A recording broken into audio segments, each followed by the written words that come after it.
Welcome to another episode of Out of the Blank podcast. It's a spur of a moment decision to talk about New Orleans, or it was planned at least maybe 2 days in advance. I don't know. We're not going to argue about semantics, but guys, it's a pleasure to have you on the show. Paul, Gary, you guys have been on the show separately to discuss New Orleans. A lot of aspects of New Orleans is cloudy for folks, but I believe it is important to the assassination.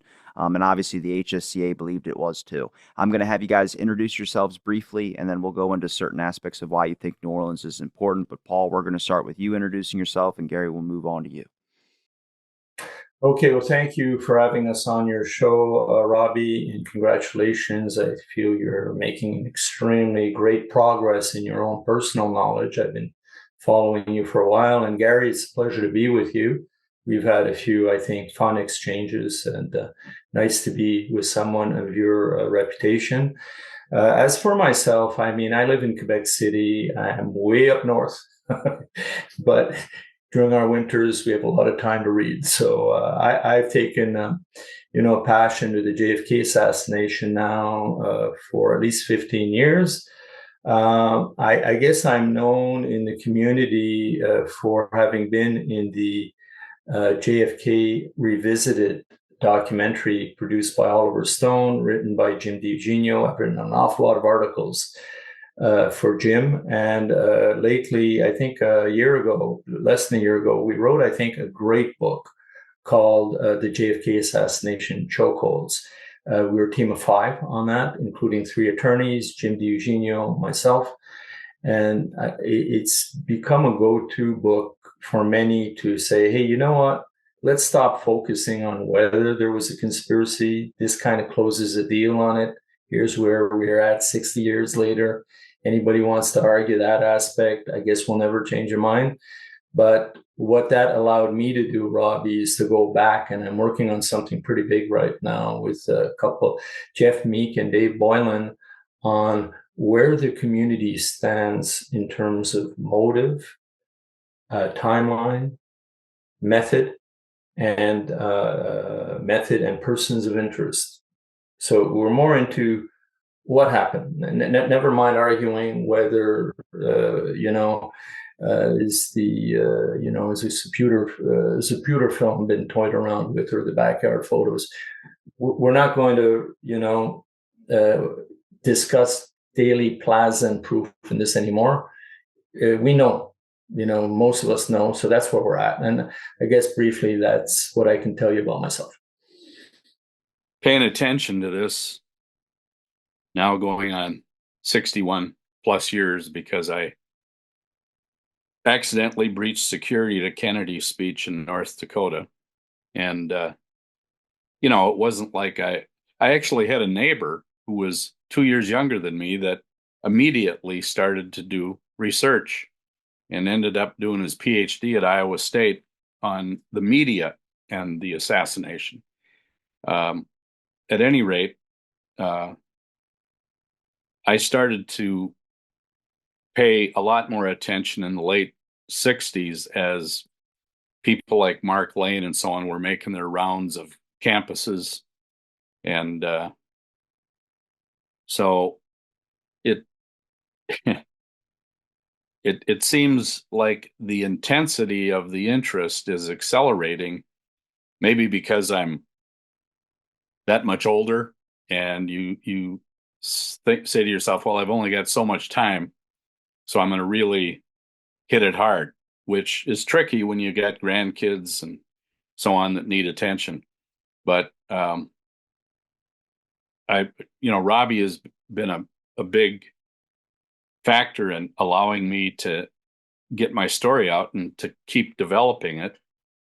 And at any rate, when I discovered from John Armstrong that Oswald had ostensibly been in North Dakota in 1954 and 56, and professor at North Dakota, John D. Williams, and myself started digging in that small town in North Dakota. But in my case, it related to the notion that there may have been a typo that was printed as North Dakota and not New Orleans in terms of how Oswald moved with his mother from New York. And so that continues to baffle myself for sure in terms of what that means. But my connection, therefore, to New Orleans is tied to that kind of indirect experience. And in a sense, when you believe that it's North Dakota and not New Orleans, and it was done for a reason, you start to, I won't say become obsessed, but because I ended up in New Orleans because my son was there. So it wasn't like I was spending a lot of money to go to New Orleans on my own. It was because I was going to see my son, and one thing would lead to another in terms of hanging out in New Orleans. So if I allude to things that are peripheral to New Orleans, it has to do with my own attempt to synthesize what was going on between New Orleans and North Dakota. I want to ask why you guys think New Orleans is important when it comes into the assassination of JFK. Obviously, there's many things that are involved over there, but the HSCA investigated it and they thought it was pretty interesting, but specifically focusing on like the mob connections, like Carlos Marcello's connections to, which I didn't know, Oswald's uncle, Charles Dutz Moret. I think there's a lot of things that we can explain in this podcast about New Orleans, and we'll try and cover a good amount of areas. But when it comes to the importance of New Orleans, Oswald, and what differs, what you guys have learned from when it comes to the official narrative version of Oswald. Because obviously, if you look at New Orleans, you start reading through some stuff, you're kind of like, yeah, there's a lot of interesting, weird details here that necessarily doesn't fit what we were told either in the Warren Report or necessarily what they wanted to focus as much on their volumes. I can maybe go first on that. We'll do counterclockwise, Paul, then Gary can answer. Yeah, okay. So, listen,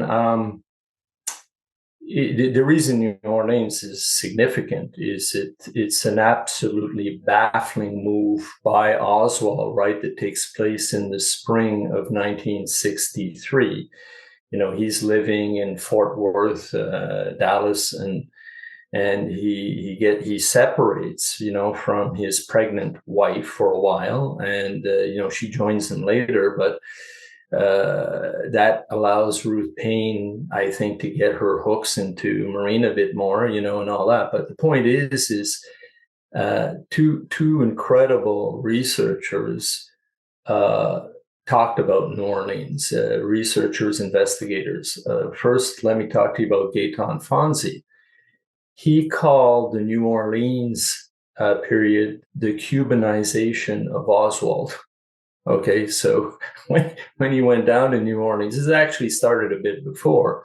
What does he do? He opens the most ridiculous chapter ever seen of the Fair Play for Cuba Committee and starts acting in the most baffling way, handing out flyers and doing things that are obviously, what became obvious to researchers like you and me is that the guy wasn't ideologically, interested in going down there and making himself hated by New Orleans. And that was probably the city in the U.S.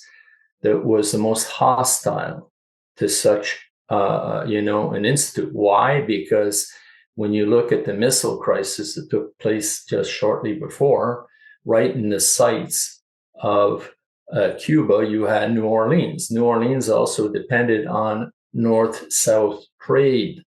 So they didn't like the idea of a Castro disrupting their supply chains and the markets down there. So the Fair Play for Cuba Committee, even told Oswald, don't open up there. It's too hostile. And the second investigator, Robbie, that I think obviously, that is really relevant is Garrison. Garrison takes the time to read all of the Warren Commission report, and he sees that they fluff over New Orleans. They don't say a damn thing about it. There's nothing suspicious. But the first thing Garrison looks at right away is, where did Oswald set up office for his Fair Play for Cuba committee?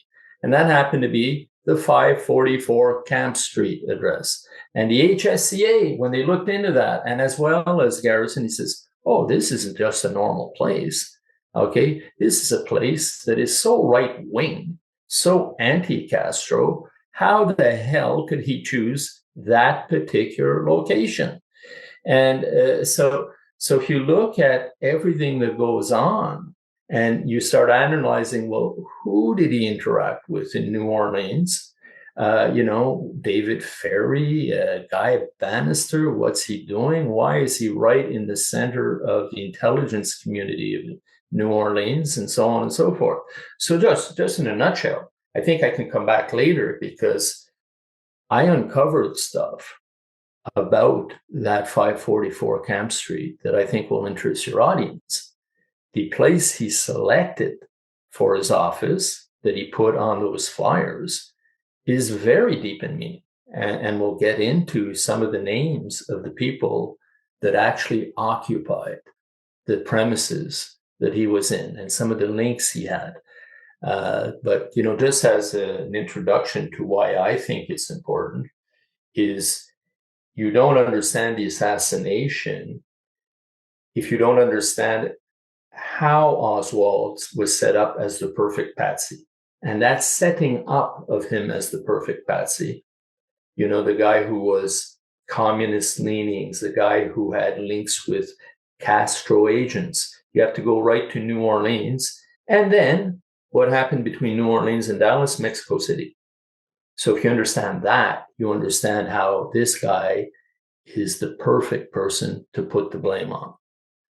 So I think I'll end with that for now. Maybe Gary can chime in too, and we can get back on more stuff with more detail with New Orleans. The importance of New Orleans relates to, the idea that, as so many historians talk about, New Orleans being so unique in terms of its age and its history. There's even a book called The Accidental City that goes back to the 1700s. At any rate, it evolves into this port city that has an importance to the sugar trade and other kinds of agricultural products that are coming out of South America and the Caribbean. And it turns into a situation where the mob gets its foothold in, I'd say, the late 1800s, and then it morphs into this hybrid sort of mob scene. And when I first went to New Orleans, it was 1986, and it was a teachers' convention. And before I went to the convention, I read an essay in the Nation magazine by Ron Ridenour. And it was about what he called Pinkville. In other words, the My Lai massacre. And he was a medic in Vietnam when it happened, and he started hearing stuff about the massacre. So he dug deeper and realized this was a really bad thing to have happened. And he contacts Stuart Udall, his senator from Arizona, and Udall runs with it, and it turns into this William Cayley trial. So anyway, I called him before I went down. I said, would you meet me? I want to hear more. So we meet in the Marriott Hotel, which is still there. This is 1986, right on Canal. And he spent about 3 hours with me. But in a way, the main takeaway for me was to hear him talk about the corruption that had become institutionalized and normalized, maybe more so in Metairie, which is right next to New Orleans, where Carlos Marcello really compromised the local government. And to this day, Metairie isn't an incorporated city, even though it's 100,000 people.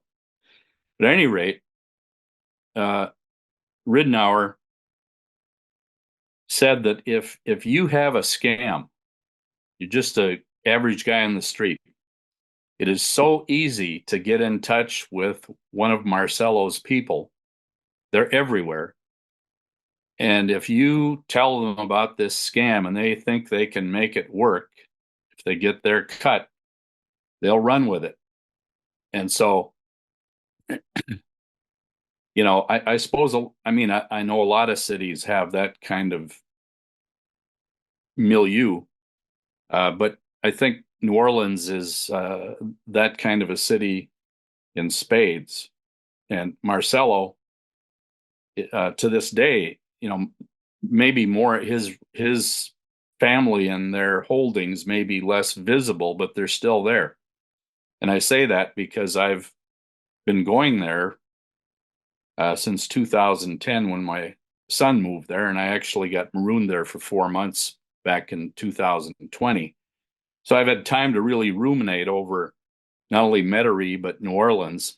And the fact that it has that much corruption means that it's a place that the anti-Castro Cubans and the mob could come together and do a lot of stuff that would just automatically be below the radar, so to speak.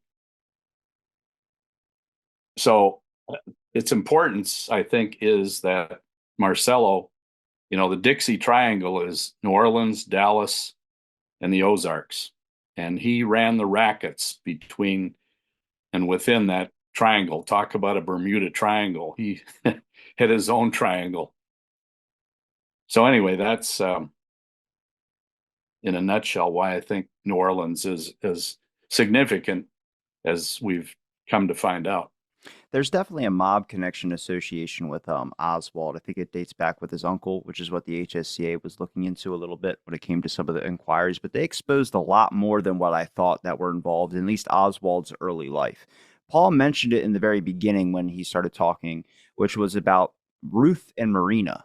Now, they were visiting New Orleans to check out Oswald's new place because Oswald wanted Marina to move down there, if I'm not mistaken. Now, we can say that Ruth talked Marina out of it, or she just didn't feel comfortable moving there, and that's when we get a change of address to Ruth Payne's house, and that's where mail was being delivered, if you want to go into that. But a lot of it, if you look at the testimony, they all talk about Dutz Moret, Oswald's uncle. And apparently, that was like his father figure in his life. And it goes into a little bit more into the Fair Play for Cuba Committee. I'm going to make this connection. Just wait for it. When Oswald is arrested for handing out these leaflets, which we're going to talk about, there becomes a bit of a controversy when he asks to see an FBI agent. And if this FBI agent was the person that got him out of jail. But based on the HSCA's investigation, it's Julian Moret, which is Charles Dutz Moret's daughter. When Charles Moret returns back to New Orleans, that he finds out Oswald was arrested for handing out literature, and he got into apparently a scuffle. Julian Moret said that they sent a mutual friend of Charles Dutz Moret and Carlos Marcello to go pull a couple strings and get Oswald out of New Orleans police department. And at this time, they even state that New Orleans, the police department, they gave it a certain term, but was corrupted. And that's how he was able to get out. So there's a lot of weird, interesting details that were not included with the Warren Commission about Oswald, about these connections that are very prevalent in New Orleans that we're hopefully going to discuss. But when it comes to Oswald, his whole scenario of being down there, wanting to start a chapter of the Fair Play for Cuba Committee in a place that doesn't have one. There's nobody there's not an already pre-existing one. He was recommended not to do so. It doesn't fit why he would be doing that. It doesn't fit his background of what his employees and other people or his coworkers and other people have described him as.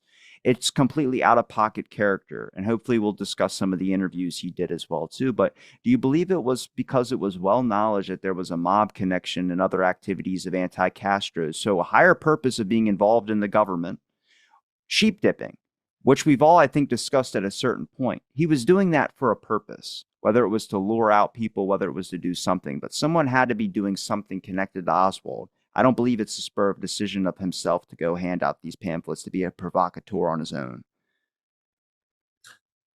Well, the whole mob, Cuban exile, first on that point, my view is that if you take the top dog in the removal of JFK, it can't be the anti-Castro Cubans nor the mob for many reasons. I mean, if you look at what happened in Mexico City, that was key. And you look at the botched autopsy, for instance, and the cover-up. However, the relationship between the mob and the anti-Castro Cubans was, a well-oiled network at the time. So if intelligence needed the anti-Castro Cubans to perform a function, keep in mind that when they all, came into Miami, they were organized into different groups that were run by the CIA out of J.M. Wave, right? And then in New Orleans, well, you had the DRE and other organizations that were funded by the CIA. And these are organizations that Oswald interacted with. Obviously, when Oswald himself is taken out, well, it's a mob guy, Jack Ruby, who has connections with the Marcello and the groups. I mean, maybe not extremely tight ones, but definitely had one. Some, because when you were in the strip joint business, you had to deal with Marcello, in that. So anyway,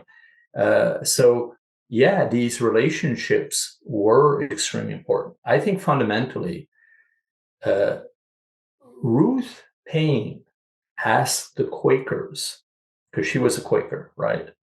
And she became a babysitter after de Mohrenschildt left. De Mohrenschildt leaves, and he organizes the Paine-Oswald link. And then when Oswald goes to New Orleans, she contacts someone called Ruth Kloffner, I think. Okay, and she's the person who checks in on the Oswalds. And she happens to have her family, indirect connections with Clay Shaw. Okay, so you have this. So now, if you ask me what Oswald thought he might have been doing, and I think he was told by, his handlers, hey, you're going to help us flush out communists, like you did in Dallas for Ruth Paine. Ruth Paine had a file full of communist names, okay, and she's always been a communist hunter, in my opinion, and in the research that you look at, and even after the JFK assassination. And then what happens is he is right beside the biggest communist hunter of all time in Guy Bannister, and I'm exaggerating a bit, but that's one of the key things that he does through his detective office. And he can be linked to some of this leafleting and everything. And he even told someone, when Oswald was leafleting right outside his building, don't worry, he's one of ours, right? And then Warren DeBreeze is the FBI guy that you're referring to, Robbie, that Oswald asked to see. Now, he's not just any FBI guy. He's an FBI guy who's overseeing the Fair Play for Cuba Committee.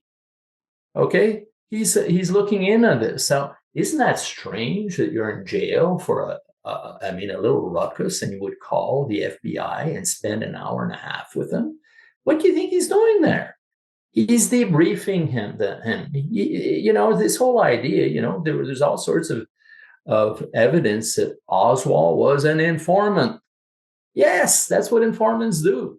Okay, so in my view, Oswald's mission in his head when he went down to New Orleans and he was being paid for leafleting, he told Dean Andrews, his lawyer, okay, and a lawyer who knew Clay Shaw and all that, he told him, because Dean Andrews saw him leafleting outside a building. I think it was the Maison Blanche building. And he says, you ought to not be doing that. That's very provocative. He says, I'm being paid to do it. That's what Oswald told Dean Andrews, and that's what Dean Andrews told the HSCA and the Warren Commission. So that's in a nutshell, if you ask me, like at the top of the pecking order, you have certain elements of intelligence faction that are giving him a mission, just like when he went to Russia. What did he do before going to Russia? He began acting overtly communist in the Marines and started, I think they call him Oswaldkovich or something like that. And you've got to lay the groundwork like that to look like, you have to create a groundwork, say, hey, I am pro-Castro. Now, that leads us to having created the bona fides of a pro-Castro guy, he becomes the guy you can say, hey, you're going to Cuba through Mexico City, and you have this mission. Some people thought his mission was to take out Castro or whatever, but the parallel mission, right, that the intelligence has at one point in time in this whole summer is, hey, wait a minute, we're going to fatten up this guy like a turkey. We're going to make him look like he's pro-Castro. Okay. He doesn't know why he's doing all this leafleting towards the end anyway, but we're going to make him go to Mexico City. We're going to put up this whole scenario that he met Cuban agents and that he was bribed and that he went into the the Russian embassy and talked to the head of assassinations. So you see, you can see what Oswald has in his mind. He might be being played right there. So that, I think, is the scenario.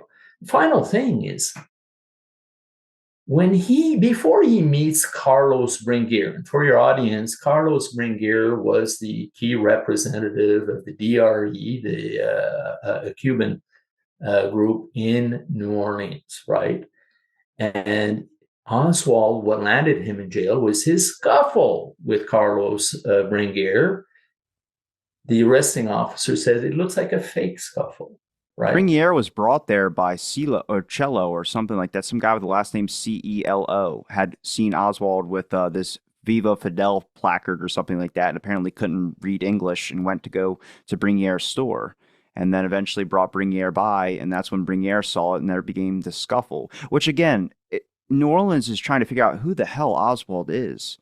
Because who sets his chin out and says, strike me, or, puts it in this provocative manner? You start to go, well, why is this happening?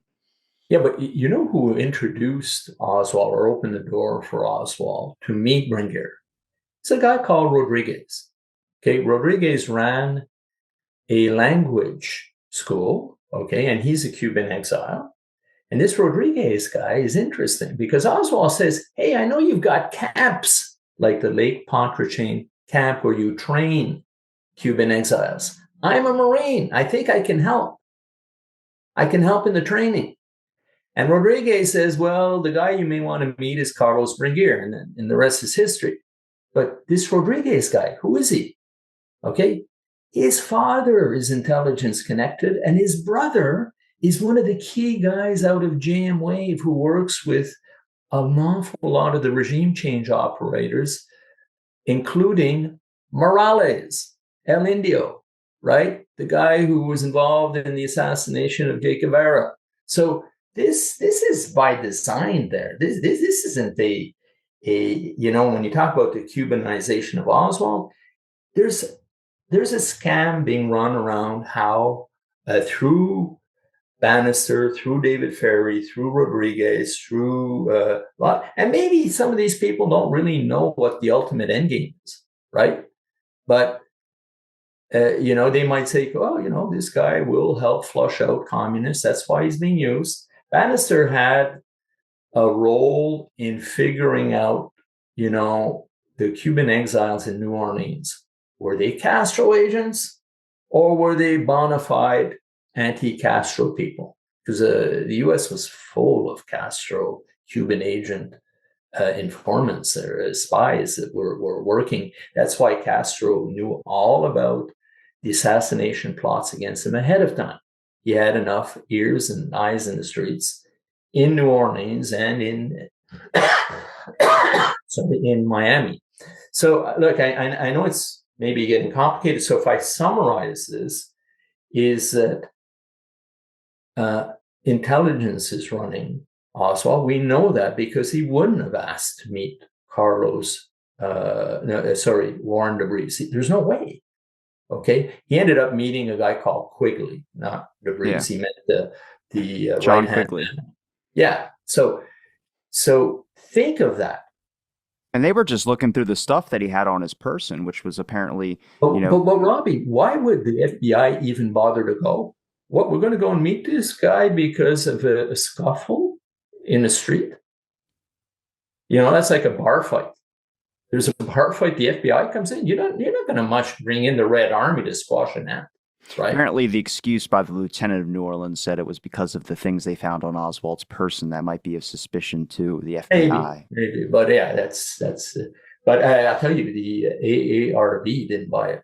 I think it's Jeremy Guns that said, "I, for the life of me, can't figure out this DeBris, Quigley, Oswald relationship. I can't."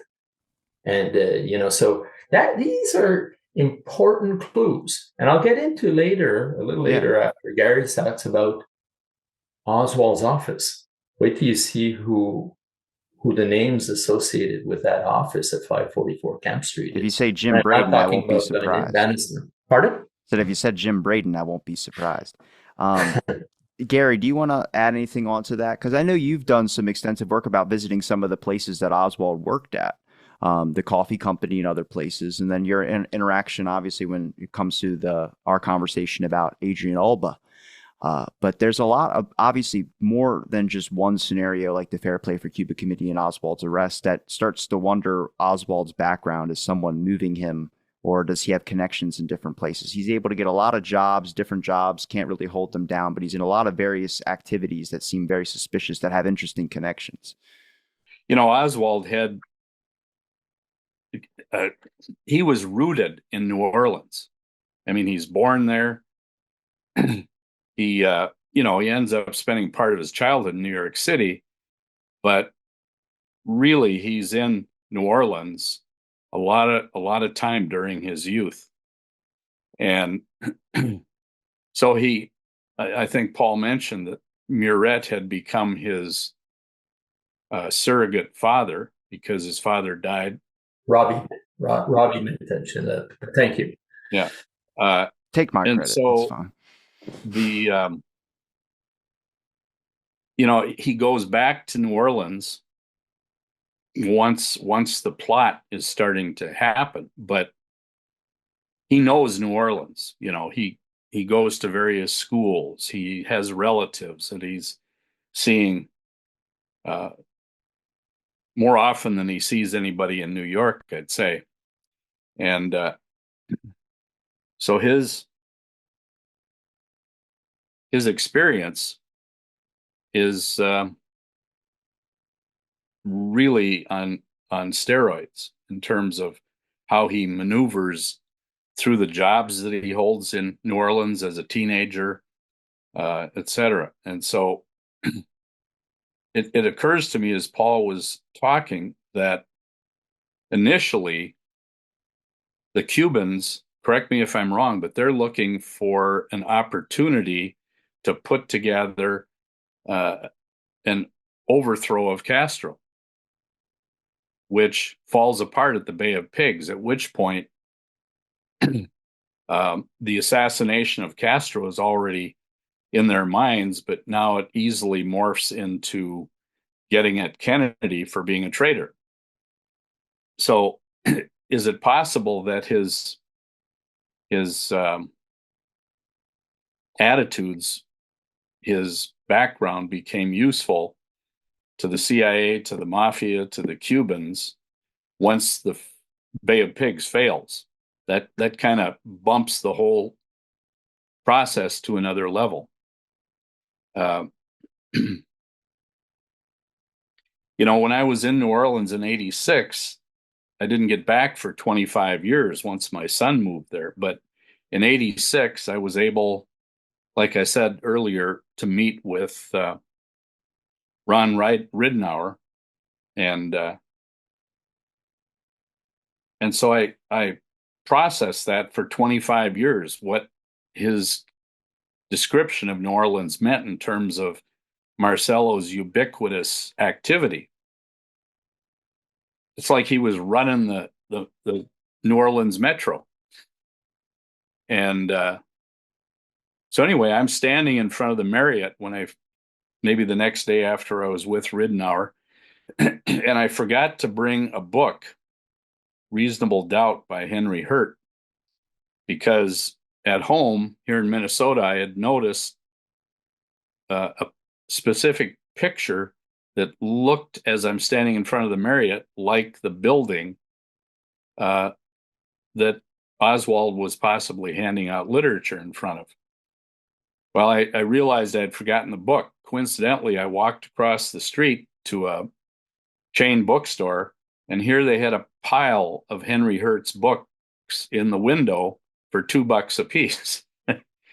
So I bought a couple, and I matched up the window frames that I could see from the front of the Marriott to the building across the street, and it seemed the same.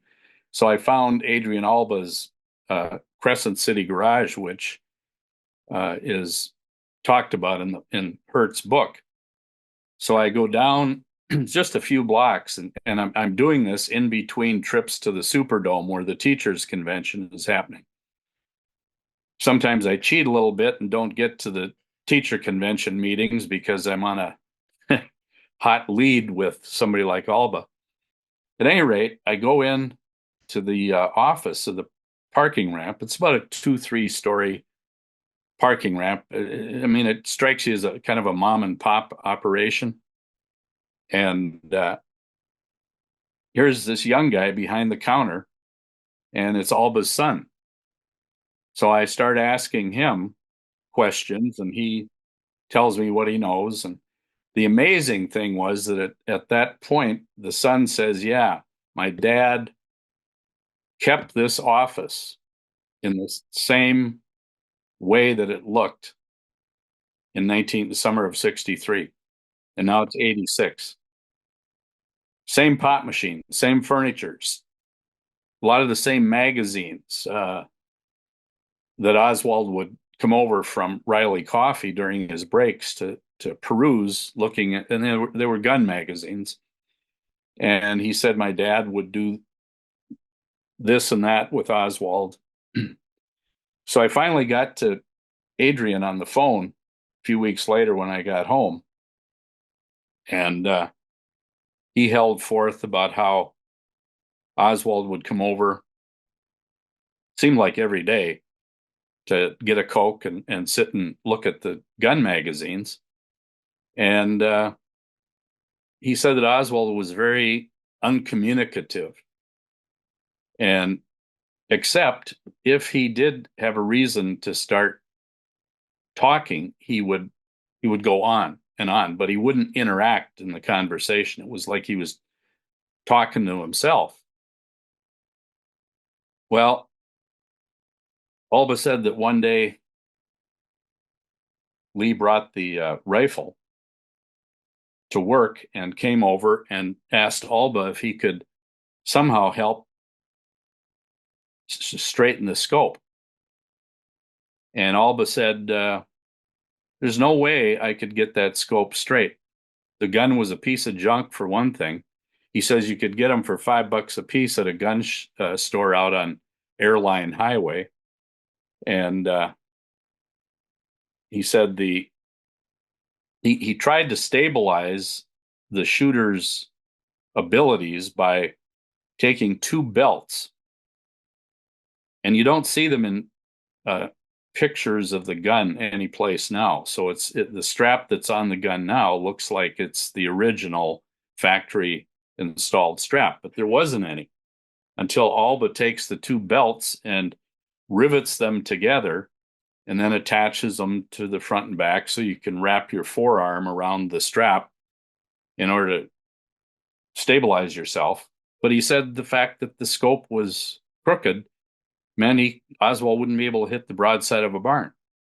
And so when the Warren Commission, now I don't know if they came to New Orleans or if he went to Washington or what, but he said when they handed him the Mannlicher, he said it was the same gun. It had this sloppy bolt action, and it would have fallen out if I wasn't aware that that's how bad a instrument it was. So he says one day Oswald is leaving the office to go back to Riley, where he's apparently an coffee grinding machine oiler. But Alba said that he's never dirty. It's like he's got pressed pants on when he comes over to the office. And so he says he leaves, and the streets there are very narrow, even though it's not quite the French Quarter. The French Quarter is a few blocks away. The streets are still quite narrow. And he says he sees this yellow chartreuse sort of Studebaker come up in front of the parking ramp, and Oswald walks over to it, leans against the driver's window, and he sees the driver hand him an envelope that he sticks under his shirt. Now, apparently, Alba didn't tell that story until a couple years later. That's one critique that I've run across. He didn't say that to me, but he said, I knew the car because the intelligence agencies, ONI and Secret Service, etc., used my ramp as a place as a motor pool, I suppose you'd call it. And so I knew that car belonged to either FBI or ONI. I can't remember. I've got a tape. I've got this all on tape. But he says, that was the most curious thing that happened in terms of Oswald's potential connection to intelligence. Now, Adrien Alba is referred to by Joan Mellon in her book. What is it? The End of Justice, or Justice? Farewell to Justice. Farewell to Justice. She says that Alba was a CIA asset, but she doesn't provide a source. There's no footnote to that comment. So I don't know what that means, but could that envelope been payment money for being an informant? Well, probably. I mean, it's speculation and connecting the dots, but obviously when you're looking at Oswald and we're trying to look at the weight of the argument when it comes to his intelligence connections, he's doing a lot of activities that don't make sense. I mean, is Riley Coffee Company a front? Was he actually working, or he's just using that as a cover while he goes and displays other activities? I mean, you can't explain the non-communicative stuff with the aspect of him going out and talking to people and trying to hand them out leaflet papers. That doesn't really make a whole lot of sense. Yeah. Well, yeah, Riley Coffee, I think, and Paul maybe knows this better than I do, is a front operation for the CIA. All the people the Riley family has a long history of attachment to intelligence as right-wing anti-communists. But the other interesting thing I ran across about Alba is that whether he gave a key to his office or an intelligence agency gave him a key, he was able to get into the office in off hours to use those cars. He could get to the keys in the office, and then he could drive around, and every time he could use a different car, he would be disguised. That Paul? So sorry, who had access? You're saying who had access to the office? Oswald. Oswald had So access. that lends to Mellon's contention that Alba was a CIA asset. Yeah. Now, at the same time, when I talked to Alba on the phone for 45 minutes, there's no hint of him being other than thinking that Oswald was innocent, because for one thing, he couldn't hit the broadside of a barn. with that gun. And so Alba comes across to somebody like me as perfectly honest. And towards the end of the recording I made with him, he starts to speculate like any amateur sleuth would do. And it just, but, I'm not sure what the footnote is for the key that Oswald was given, but it's kind of incriminating that Alba would allow Oswald to, in off hours, go into the office and grab a key for a certain car, So he's dead now. I think he died 10 years ago. That's a fascinating interview, Gary. It's fascinating. Yeah, I mean, I've been to New Orleans for 5 years now, but I'd like to get a hold of his son that I initially met in the office, because I would ask the question about Oswald having a key to the office. What do you know about that? So that he's a young guy. In '86, he was, I'd say, 25. So, wow. Is the radio interview, not the radio, but your interview, recorded interview, archived? Like, is it available to researchers? And because it seems like such a nice piece of history, important one. Type of thing you don't want ever to see lost or. It's archived at DPUK. Okay, great. I did a talk with them, and they archived it, so it's available there. Was anybody aware of Oswald's connection or just radio interviews that he was doing? I believe his name was on 2 radio programs. I'm forgetting. I think one was called Carte Blanche that went on for one of the news networks. Stuckey and Butler. Yeah, that's an important interview. The famous one, which is where I think he's out in front of the courts building and he's doing a interview that is videotaped. WSDU. Yeah. I was wondering if that was like, obviously there's 3 interactions. He was in 2 articles or 2 radio programs, and then one was the TV interview. Yeah. What are your guys' thoughts on that? Obviously, when you learn about Oswald's background, especially in Dallas, that perspective. If I may, on that, because I've done research on that particular aspect, and it's stunning when you look at it, because John Newman pointed out something really important. John Newman, the great researcher, he pointed out how Oswald's Fair Play for Cuba Committee activities were in submarine mode for months. And then comes August, and he becomes increasingly overt. In other words, the fight, the arrest, the locations he chose. Normally, these are things he would do at certain hours of the day and not be seen, but he was doing everything to be seen. And that was so that he could have, the visibility and the persona that people wanted him to have, and that it would be a public one on the record. So what happens after, his leafleting and his fight, he's invited on, for carte blanche. The person organizing this is a really famous or renowned communist hunter, Ed Butler, who has intelligence ties. All ran through the programs of John Corporon too, I believe. Well, I can't, but I can tell you this much. Stuckey, 2 years before the Fair Play for Cuba Committee chapter was opened by Oswald, Stuckey, the guy who handled the interview,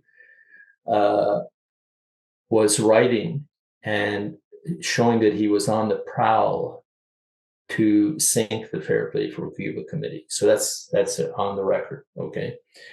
Now think of this radio interview is a shenanigan. It's a show, and it's for archiving, because what does the first thing Ed Butler does after the assassination is he takes a recording, sends it up to Washington to the investigators, and he says, listen to this. Oswald is pro-Castro. I can prove it. So, that was a heck of a a tool that he could use. And now, if you look at the interview, on one side, who do you have? You have Oswald. Oswald's part of the Fair Play for Cuba Committee.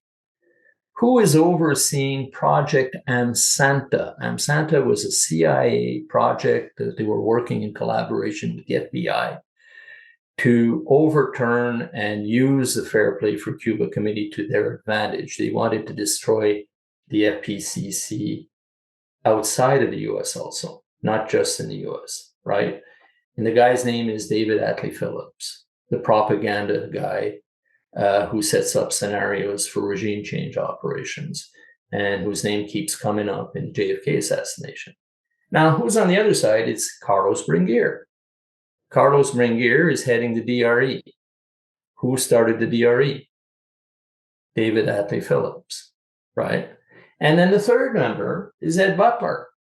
Ed Butler is known for his propaganda that he uses to, with radio stations and so on and so forth, to communicate with countries, Latino countries, to send messages that are anti-communist. It was, the CIA set up all sorts of radio stations around the world that would help them, broadcast stuff that would be heard in countries like Russia and other communist countries to, create propaganda.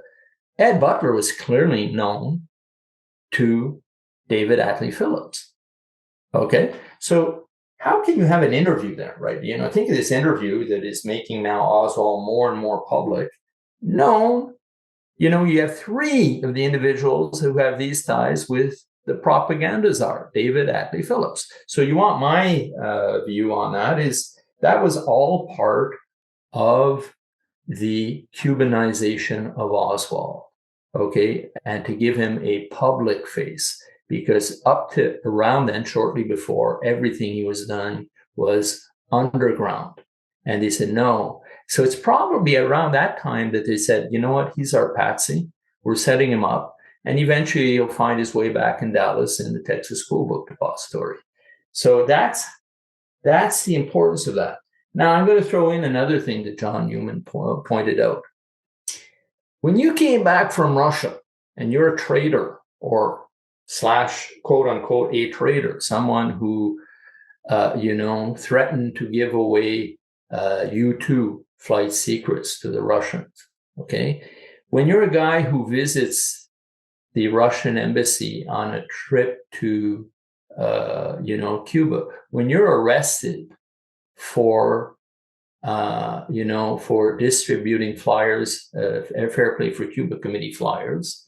Well, ever since his return from Russia, Oswald was on 2 watch lists, one for the CIA and one for the FBI. What does that mean? Is we got to keep an eye on this guy. We got to keep tabs. We have to know where he's working and so on and so forth. When is he removed from the watch list? From both. In October.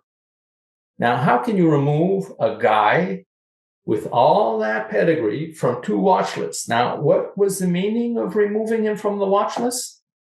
That's what allowed him to be on the motorcade route. Had he been on the watch list, he never could have been on the motorcade route. So you want suspicious series of events is, A, he goes to New Orleans to, start up his Fair Play for Cuba Committee activities. Then he becomes overt. He gets into fights. He gets himself seen. Then he goes to Mexico City, to supposedly interact with, assassination czars and get the czar from Russia and get bribes from Cuban agents. And isn't he the perfect and then we remove him from the watch list. Okay, so, you want to get into New Orleans and the whole, you see, the devil's in the details, right? There's no way all these steps couldn't come out until you got declassification and until you got into serious, people like Gary who interviewed and talked to people. And then you start saying, well, why did he do this? Why did he do that? And what was going on? So That in a nutshell is I think of supreme interest when you look at the link between New Orleans, Mexico City, and what eventually happened in Dallas. I want to get to Oswald's office that you mentioned, Paul, but I also want to ask Gary one thing. Did you come across anything in Oswald's background with connections with his family or any other Marcello connections that you thought would be interesting or appealing to someone that would be wanting to orchestrate Oswald in such a way? Because obviously, if you're doing any operation down there, whether it's sheep dipping or not, I feel like you would have to get the main person who's running New Orleans down there, at least their approval of something, of some type of activity that you're doing. Because apparently, based on Oswald's arrest and all that, that was all run through Marcello as well too. Whether you believe an FBI agent got him off, whether you believe it was connections with Charles Dutz Moret, his uncle, and the Marcello family. There's just a lot of things that were obviously exposed about syndicates and corruption in the New Orleans police department down there. So I'm just wondering if you came across anything in his background. Well, this is something that relates to the Paul's description of him coming back to the U.S. It's a little known fact that he didn't, the standard comments are that Oswald got back into the U.S. Really easy. Well, I interviewed a guy here in Minneapolis, Morton Levine. He was in charge of defectors at the Immigration and Naturalization Service. And he did a 15-minute piece, or the investigative reporter at an ABC affiliate here in Minneapolis did a interview of him while he was working in DC at the INS. And Mr. Levine said that he turned Oswald's request to come back to the United States 3 times. I mean, he was in charge of the defector program, and he had that ability to say, you can't come back, or okay, you can. He said, the first time I turned him down, it was because I saw him as a traitor and a security risk. So I turned him down. The second time I turned him down, my higher ups at INS said, come on, why don't you let him back in? Nope, not letting him back in. Third time, he turns him down. And again, of course, his higher ups are trying to get him to back off and let Oswald in. The fourth time, he says, my higher ups come to me and say, you will let him back in because the U.S. State Department says you will. So here he's threatening to give up U2 secrets, et cetera, and it's the State Department that overrules the INS and lets him back in. So Morton Levine died in 2008. I got to him shortly after his TV interview in a suburb of Minneapolis, and his daughter cleared with the TV station that I'd be allowed to do that. And he was legally blind, but he was still lucid. And yet he didn't think there was a conspiracy. Now, I didn't really get to the bottom of that thought process, but I guess, Paul, he was in charge of the first drug bust on the Canadian border in Saskatchewan using aircraft. His job at the INS had been here and there, but he ended up as the head of the defector program. Wow. So anyway, as far as sorry, Gary, you're saying the defector program, but you mean overseeing defectors? Because there was a false defector program, right, going on too. So he wasn't in charge of the false defector program. He was in charge of overseeing anybody who was a suspected or known defector. This is right. Okay, that's how I interpreted his comments. Right. Yeah. Okay. But as far as the radio program and the films, I can't really add anything to what Paul has said. I mean, I've watched them. I've heard the the radio. Gary, before I forget, one really interesting Freudian slip he made during that interview, right, is he said, if you listen carefully, while there, I was under the protection of the U.S. That is, I wasn't under the protection of the U.S. I was, but that slip saying it meant that he, people don't give it enough weight, but that Freudian slip meant that, hey, I was never in any danger there and everything, under the protection of. I think the word was protection. Am I wrong, Gary? Do you remember? You know what I'm talking about, right?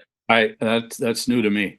Oh, if you listen, Robbie and Gary, listen, he makes a Freudian slip, and it's been written about. I've written about it, but I'm not the first to have seen it. But he says very briefly, it's very fleeting. He says, I was under the protection. That is not under the protection I was, but that's archived.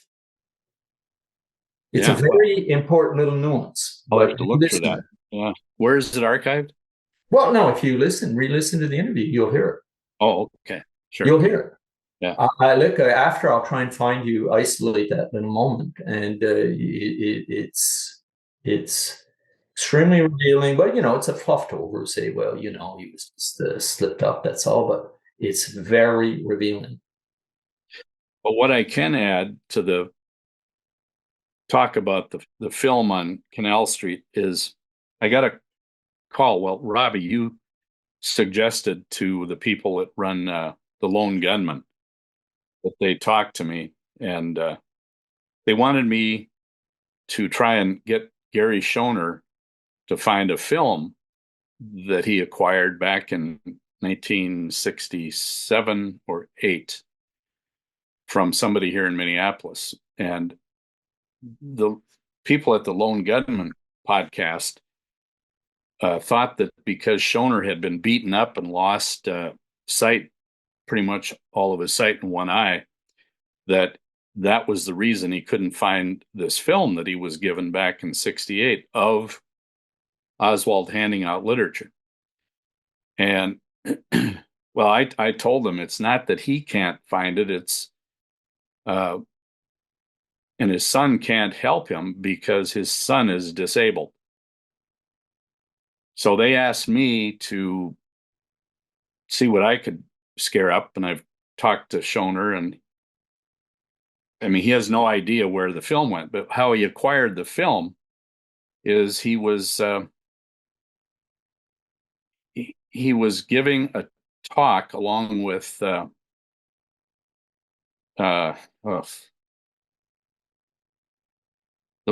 Fredericks, Maryland researcher from way back at the beginning. He wrote Whitewash 1, 2, and 3. Who is that? Whitewash was, wasn't that one of the old timers, right? Yeah, Who's often referred to, who got into a fight with Lane, right? The guy who at the end had friction with Lane, isn't it? Friction with who? Mark Lane. Yeah. Or Mark Lane or Garrison. Sorry, he had friction with Garrison, but he's a guy who helped Garrison up until he. Right. Yeah, I forget. Come on, I know who he's got another book from the 90s called Oswald in New Orleans. Well, if it comes to you, then remember it. But anyway, he was in Minneapolis with Gary Schoner in 67, 8, and they were at the university in the ballroom, a couple thousand people listening.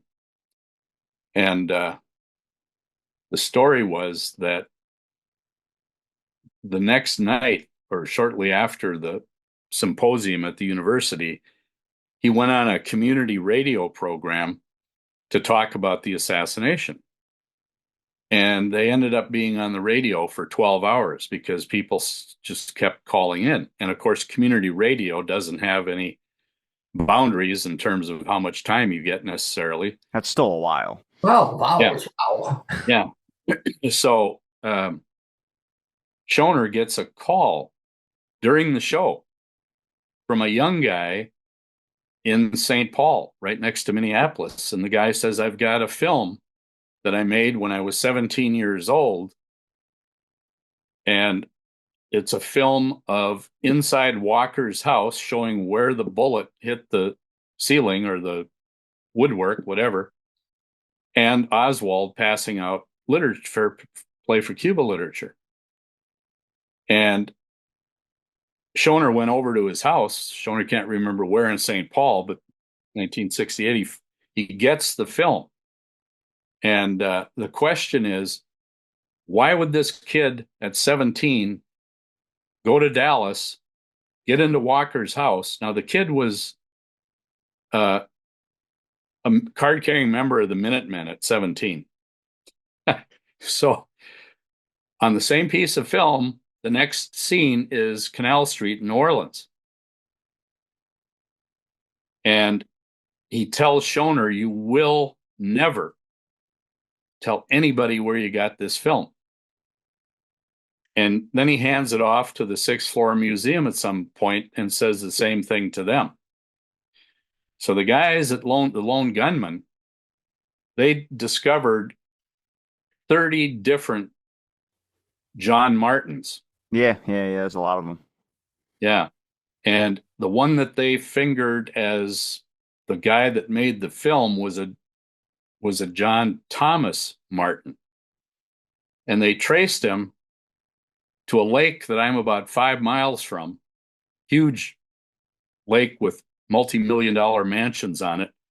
And I found the address. So 61 years later, here I am. I feel like I'm stalking the guy. I'm not going to confront him, because if he did that in 68 and ran for cover, it means he's not interested in talking to anybody now. He's got to be my age at 77, at least. But these guys at the Lone Gunman really did their homework and eliminated. They had somebody that wasn't with the Lone Gunman also trying to find if this guy was still in the Minneapolis, St. Paul area. Probably Doug Campbell from Dallas Action. Yeah, I have no idea, but I'll ask the Lone Gunman about it. So when we talk about New Orleans, an aspect that we have to address is obviously the Garrison stuff, because he did reveal a lot. I've never really talked about Garrison a whole lot because I didn't think you needed him to expose, cover up, or anything to deal with conspiracy and the JFK assassination. But he was obviously able to reveal or chase down certain areas like the David Ferry connections with Oswald and other areas as well too. Paul, we did not get to Oswald's office like you mentioned, so we'll try and address some of that here as well too. But what are your guys' opinions on Garrison, if he was a help or hurt when it came to the investigative purposes of the backgrounds when it comes to New Orleans and connections with Oswald?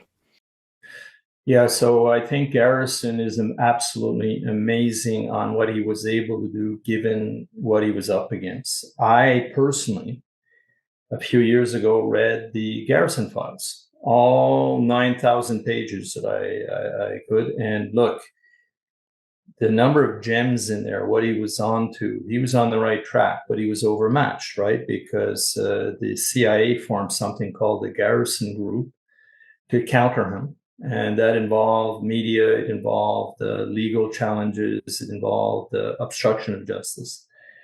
Yet when you read the Garrison files and you look at it as primary raw data, and you make up, like interview notes,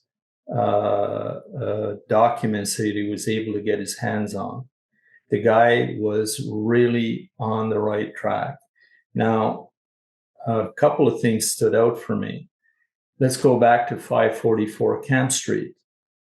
Garrison found that address extremely suspicious. I mean, even if you remember the JFK movie, does this seem like the right kind of place that a communist would be spending his days? And he's talking about Guy Bannister and all the right-wing tenants in that building. And then it was also in the proximity of the ONI office, CIA, FBI, you name it. He was in the heart of the intelligence community, and his neighbor in an office adjacent to his was Guy Bannister. Now, getting back to 544 Camp Street, what people don't realize is who were the tenants there? Like who had been the tenants where Oswald put his address on those flyers? And no other than the Cuban Revolutionary Council. Okay, so the Cuban Revolutionary Council is the top dog of all the Cuban, some other of all Cuban exile organizations. It's the one that's, kind of coordinating with all the others, right? And then he has a flyer. I wish I could show it to you. I'll send it to you. Because that organization set up something with some of the right-winger New Orleans citizens, prominent people. They set up something called the Crusade to Free Cuba. And they set up a flyer. And that flyer had the names of all the participants. Okay? So if you're following me, the names of the participants on that flyer are linked, and you see the address on that flyer, 544 Camp Street. Now, who are some of the people there? When you look at them, it's a who's who of Cuban exiles and movers and shakers in New Orleans. Now, you have a number of them, a guy called Walsh, a guy called Mellon, who had personal relationships with Clay Shaw, right? And then you had a whole bunch of Cuban exiles that interacted with Oswald. Remember that Rodriguez guy? He's on the list with his father. Carlos Quiroga, who is he? He's a guy that did something extremely suspicious. He brought Oswald flyers at his apartment, Fair Play for Cuba Committee flyers, a stack of them.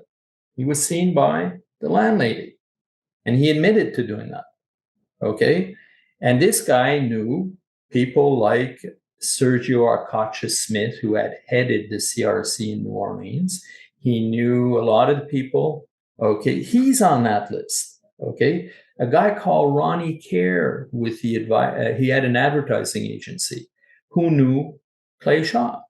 Okay, so that list, and you start analyzing the names on it, you're starting to see who Oswald's network was, or the network of people in and around Oswald. And they're people made up of the right-wingers, Cuban, and that's all coincidentally in the 544 Camp Street address. Now, Quiroga, let's get back to it, he became very suspicious. Garrison interviewed him, put him through a polygraph. And he asks him, among many questions, he says, isn't it true that Oswald's Fair Play for Cuba Committee activities were just a front? Quiroga says, no. Polygraph indicates he's lying.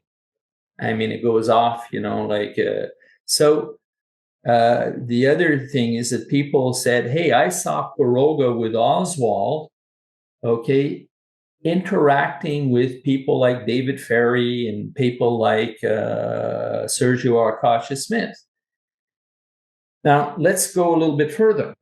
Okay, so that's the 544 Camp Street address that Garrison analyzed. He says, well, who were the occupants? That's a key thing. The Warren Commission never looked into that. And even the HSCA didn't push that very far. Garrison did. Now, let's go to another address that he looked at. He looked at the International Trade Mart. The International Trade Mart is run by who? Clay Shaw, right? So he asked himself, so who are the tenants here? Who's on the board of directors? And really, it's a who's who of intelligence. And it really, Garrison found them to be really weird tenants, that are connected to espionage, and then he goes on, he says, where Oswald booked his travels to go to Russia? He crossed by boat, right? Well, he booked it in the International Trade Mart.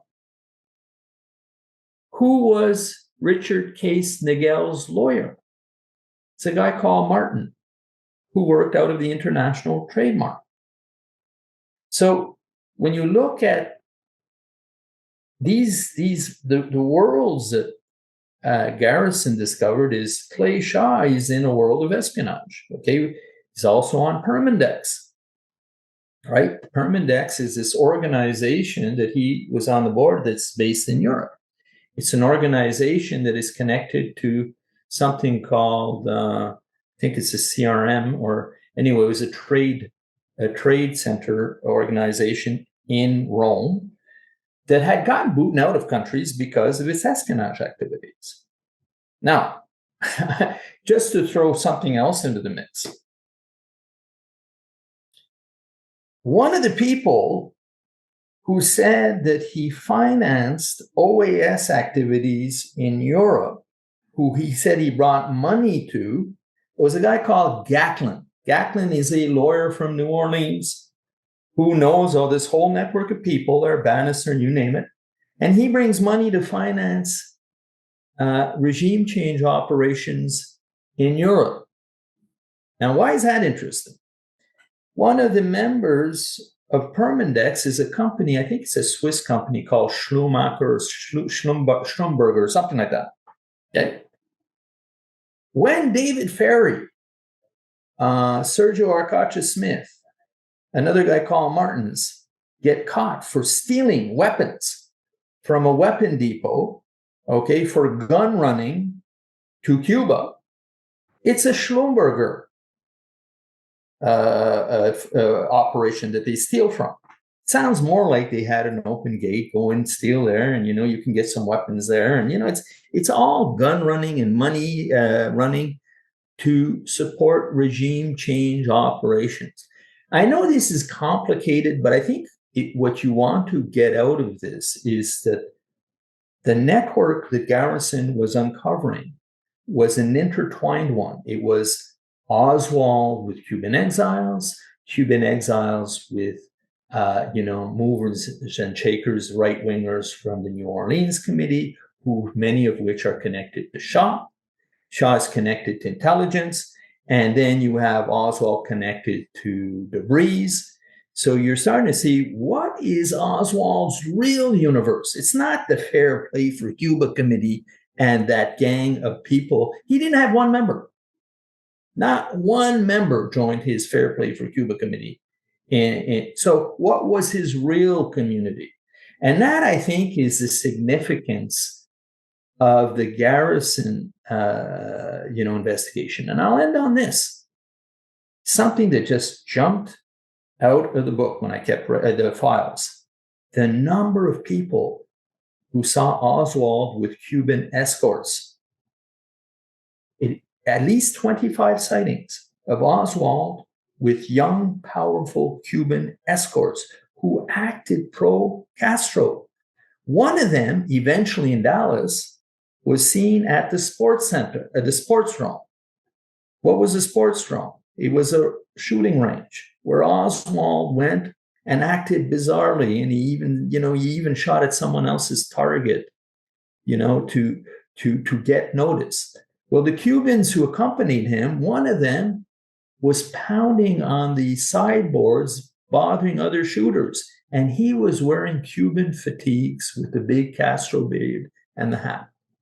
Okay, so that's all part of the Cubanization of Oswald, but it also is a point where you can see his slip showing.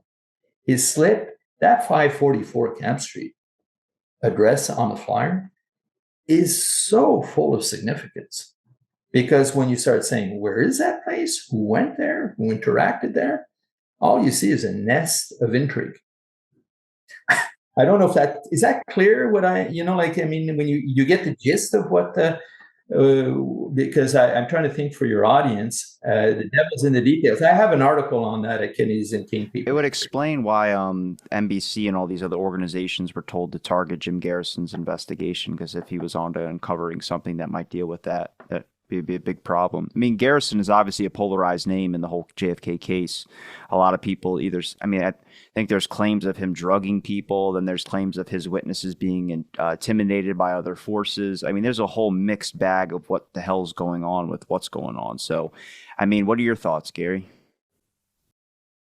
Well, the other thing they tried to do was turning him into somebody compromised by the mob. I think it was slot machine kickbacks or Pinball. Pinball. Yeah. And of course, they found him innocent. But, he was a sitting duck for the right-wing forces that needed to shake him off. And they seemed to have tried everything, and he didn't lose his motivation, I don't think, for 1 minute, because he knew what he was onto. I haven't read Mellon's book, but I think that's probably one of the better descriptors of what Garrison was involved in. So is Destiny Betrayed by Jim DiEugenio. He goes into the whole how could I put it, poisoning of Garrison. And he points out the role of, media people like Hugh Ainsworth and Sheridan, and how these people had offices and were being, overseen by CIA. Again, they had to form the Garrison group because one person, I forget who it was, he says, if Garrison goes on the way he is, he'll win. He will win. And he will prove, so they said, we have to do something. And that led to, the Operation Mockingbird. Operation Mockingbird is the CIA influence of the press at the time. And the press, we know that the people that, for national security, you guys are going to toe the line, and you better. And that's what kicked in. How much do you think could have been revealed more by Garrison's investigation if it was allowed to continue, or it didn't boil out to what it eventually become? Mostly when it comes to Oswald's background, because obviously we learned a lot more from the HSCA when it came to Oswald's background compared to the Warren Commission. And I think we have to really examine the fact that there's probably a lot of other angles that weren't pursued when it comes to the whole New Orleans connection. Well, here's the thing, okay? Initially, he did not want to go after Clay Shaw. He wanted to go after David Ferry. David Ferry and Eladio del Valle, another person of interest operating out of Miami, but who was very close to Ferry, started spilling the beans. David Ferry was. Both were assassinated, more likely assassinated. Valle was assassinated at Eladio del Valle. Ferry died suspiciously. So the guy that he could have easily connected to Oswald, because there was so much, and there was way more interaction between Ferry and Oswald than Clay Shaw and Oswald. Okay, so obviously that could have started, a buildup. So he would have turned Ferry and say, "Well, tell us who you were working with." He would have, in other words, he would have pushed it up the ladder as far as he could. So if you take that fact and the fact that all his subpoenas were being ignored. He wanted to bring in Dulles. He wanted to bring in Braden. He wanted to bring in a guy called Novell, who sabotaged his investigation. All those subpoenas were being refused, including one by Ronald Reagan, because one of the guys he wanted to talk to was in California. So anyway, the point being is that he would have put enough light on the situation for it to start a snowball. In other words, he may not have gotten fully to the bottom of it, but say he would have revealed what he could have revealed, or had it gone, had he not had so much obstruction thrown against him, the cat would have been out of the bag. Then, so that's what I think of Garrison. But he was turned in. And by the way, some of the people who turned him in too are Sylvia Maher and Gary, the author of Whitewash that we're talking about. Harold Weisberg. Yes. Okay. So these people also said, "Oh no, he's just ruining everything for us." But he was ahead of his time. He was ahead of his day, and he was overmatched.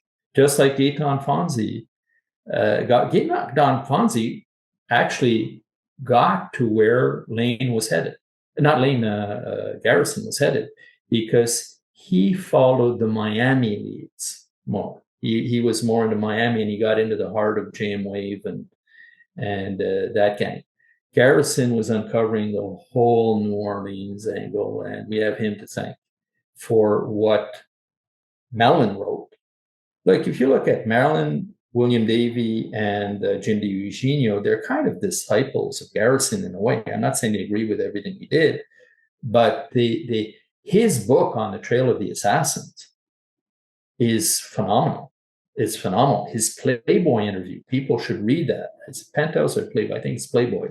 His Playboy interview is remarkable. I think that's what Jim DiEugenio, he read that interview and he says, wait a minute, this guy was on to all sorts of things. Yeah, well, it became a problem for some of the intelligence community because they were quoting. I think there's a document that I read that talked about his interview that he did. Same thing with McBride and saying that he found George Bush or H.W. Bush at Dealey Plaza or something of that sort. And that I don't know about, but I know there's connections with George de Mohrenschildt there, where apparently they were in college room together at a point. But when it comes to Garrison and his investigation, when it comes to New Orleans and everything that was revealed, aren't you surprised so much about the connections with Margaret Oswald and her associations? I mean, everything that was revealed out of New Orleans, I would not expect her, based on the interviews I've seen with her defending her son and everything like that. And you start learning, like, lady, you were connected to a lot more than you think. I think it's Clem Sert is the guy. When Oswald was first trying to get into the military when he was underage, his mother, Marguerite, went to him, who was a lawyer with connections to his office, had connections with Marcello, to falsify his birth certificate to get him into the Marines early. And even the guy denied doing it, and then eventually was like, fine, I'll do it, but he's not going to get in with this. They're going to see it's a fake immediately. He eventually got denied, and then the year later, he joined the Marines and was able to get hooked in. But he was contacted later by Marguerite, allegedly by someone he worked with, to defend Lee Oswald when he was arrested for the killing of Officer Tippit. He denied going down there to do so. But it was just interesting that, like, Marguerite was connected to a bunch of people, bodyguard and driver for Carlos Marcello. And I'm like, yo, you can't deny that stuff. But that's stuff that would have never been revealed by the Warren Commission. She barely revealed it later by the HSCA. Paul, you mentioned David Ferry. That if Garrison had gone after him, it would have been more fruitful. And so I have a question. Apparently, the Warren Commission never mentions David Ferry. His total profile and activity is suppressed. Did the HSCA do anything with Ferry? Oh, yeah, the HSCA, this is what's great, is first of all, the HSCA impeaches, right, the Warren Commission. And what I mean by impeach is they said they didn't do a good investigation around the possibility of a conspiracy. So did the Church Committee. And I can't quote it verbatim, but they said the Warren Commission saw no meaningful, sorry, I'm looking for ties between Oswald and any significance in the 544 Camp Street address. He says, we disagree. Okay. We disagree because, and they bring up Guy Bannister and David Ferry. And then they bring up the fact that Ferry and Oswald were connected in the Civil Air Patrol, right?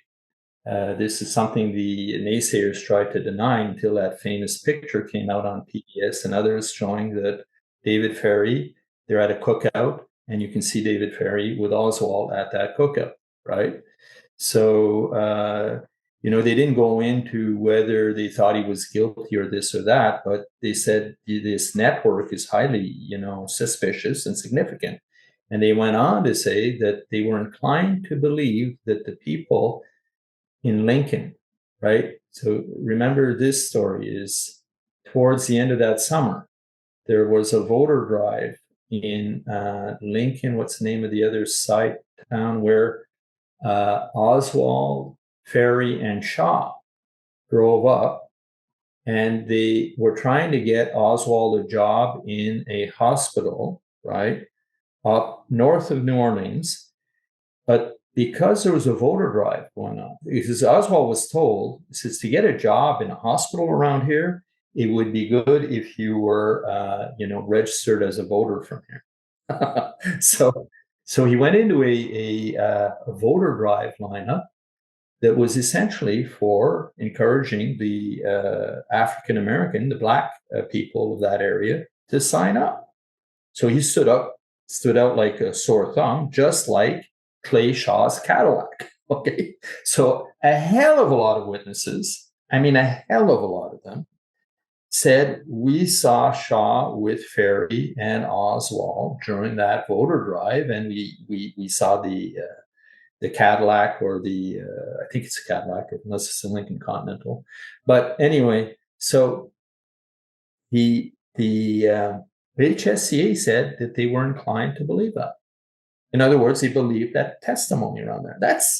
That is huge. So that's where now Garrison did interview, or Lou Ivan, I forget who, but interviewed Ferry, and he started spilling the beans. And that's shortly after, when that got out. That's when Garrison's investigation became public, right? And I think actually the thing that made it most public is when Garrison interviewed Dean Andrews. Dean Andrews was being pushed by Garrison, and Dean Andrews knew that they were reopening the Kennedy assassination case because of that interview he did that you see in the movie JFK. Dean Andrews being Oswald's lawyer, and Dean Andrews being the guy who reveals, right, that the likely person that financed, who paid Oswald's bills, was Clay Shaw. Now he tries to deflect from that. But you see that because Dean Andrews is mentioned in the Warren Commission, and he says, "Yeah, I was asked to represent Lee Oswald in the upcoming trial, okay, in Dallas." That's what he told the Warren Commission. So Garrison really wanted to get to the bottom of that. And he says, "Why did they call you? Who called you? What was this?" And he says, "Well, it was a mystery man. I don't know who the sponsor was, but he says, I met him twice." Okay. And, but it was Clay Shaw. And we know that now. Well, Andrews was smeared as saying using drugs and all this type of stuff that he was supposed to be on and all this. I don't know if that answers your question, Gary, but that's where the HSCA stood on Perry. So it wasn't an indictment or a hard conclusion about him, but clearly they found it suspicious. Well, what I was just saying was that Andrews was smeared with being on drugs, and he didn't really know what he was saying. And much like a lot of things in this case, you end up hearing something or seeing something that could be true, and it might come out later if it's investigated with documentation and stuff like that. But it was either dropped, or the person was called crazy, nut jobbish, or something like that. And it's like there's a lot of things in this case that just get chalked up to coincidence, and there's not that many coincidences in all reality. So a lot of stuff when it comes to investigative things like Garrison, other areas that were supposed to be explored that were never pursued, whether the person was smeared by NBC or smeared by other news networks, or people were labeled crazy, or their testimony doesn't matter, it becomes an issue, especially with time when you're looking back at the historical record. What's interesting, guys, just so you know, I read and reviewed a book written by, good gosh, I wish I could remember I'm having a memory blank, but it came out about a year ago, and it's two authors who interviewed Dean Andrews' son intensively. Okay. And Dean Andrews' son met Garrison and has his, is a trouble chap, like many of these sons are of these persons of interest, who had drug problems and all that. But he really gets into what he thinks of his father, what he thinks of, he says Clay Bertrand was Clay Shaw, the son says that. And so it's worth what it's worth, but I found it really interesting. And there's a few sections in there, a few weaknesses, as there are in any book, but it's interesting to at least hear, because E. Howard Hunt recorded his dad making a deathbed confession about the assassination. It's worth what it's worth, but I don't discard those. I don't take them for granted, but I do not discard them. There are areas that should have been pursued, in my opinion. When it comes to a final wrapping point on New Orleans, why you guys think, I mentioned in the beginning what is important about New Orleans, but why do you guys think it should be looked into when it came by other researchers and people should at least get the story or summary of New Orleans? Why would you say it's important? Briefly, if you guys want to mention something. As a summation, well, I'll go back to what I say is if you understand, first of all, if you understand who's orchestrating the Cubanization of Oswald and understand who they link to, who does Clay Shaw link to? I know that I'm 90% sure that Clay Shaw knew Allen Dulles. Okay, I'm 90% sure. I can't prove it, but if you look at his Permindex activities, if you look at some of the PR stuff he did in New Orleans involving CIA, including Cabell. Okay, he met Cabell, who was a second-hand man of Dulles, and you look at that. If you understand that chain of command on who is painting Oswald as a patsy, then you can get a better idea of who's behind the stratagem. I think there's some David Atlee Phillips in there. I think there's some, but that those links are really important in figuring out the chain of command, and that's definitely part of it. And there are links there because keep in mind George Joanides, right? George Joanides, the guy who really obstructed the HSCA. He spent time in New Orleans overseeing the DRE. He's the guy who replaced David Atlee Phillips as the kind of overlooker of the DRE, or anyway, he's right out of JM Wave. Okay, so who gave Joanides his orders, and who Joanides comes in and starts blocking all the declassification and all the access to classified files to Dan Hardway, Lopez, and that gang. So that's why New Orleans is extremely important, because just as you'll find links to the coordinators from JM Wave to the puppeteers, you will find them from New Orleans. You will find the strings that may lead to the puppeteers, the puppet masters. Gary? Yeah, I mean, I think there's a critical mass of activity in New Orleans with so many loose ends. And I've tried to pursue some of those loose. I mean, I went out to Homa where Schlumberger is, and I drove around just to get a sense of how big an operation Schlumberger was. Well, they had big enough warehouses to store a lot of weapons to send to Cuba. So there's that kind of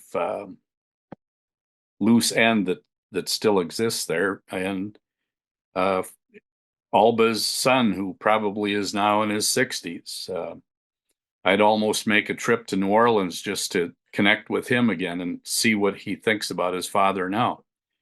Wasn't the International Trade Mart closer to the intelligence agencies, and then it eventually moved further down canal towards the river, I think, in a big skyscraper. Oh yeah, it did move. I don't know where it was initially, but I think it was close. And so there they are, connected easily within walking distance of each other, from the Trade Mart to the ONI to Alba to Riley, et cetera, et cetera. All right. Well, guys, I'm going to link all your links in the description. I do appreciate the time you guys gave me to chat and do this show about New Orleans. I know it's kind of like a brief summary of some things that people can look into. Obviously, there's a lot of areas of New Orleans that are a little bit more interesting than the Warren Commission paints it out to be. I'm going to make sure I link all of the links that I've had for your previous episodes on my show into the description for people to be able to click. I do appreciate the time, and thanks everybody for listening to this episode. Out of Blank.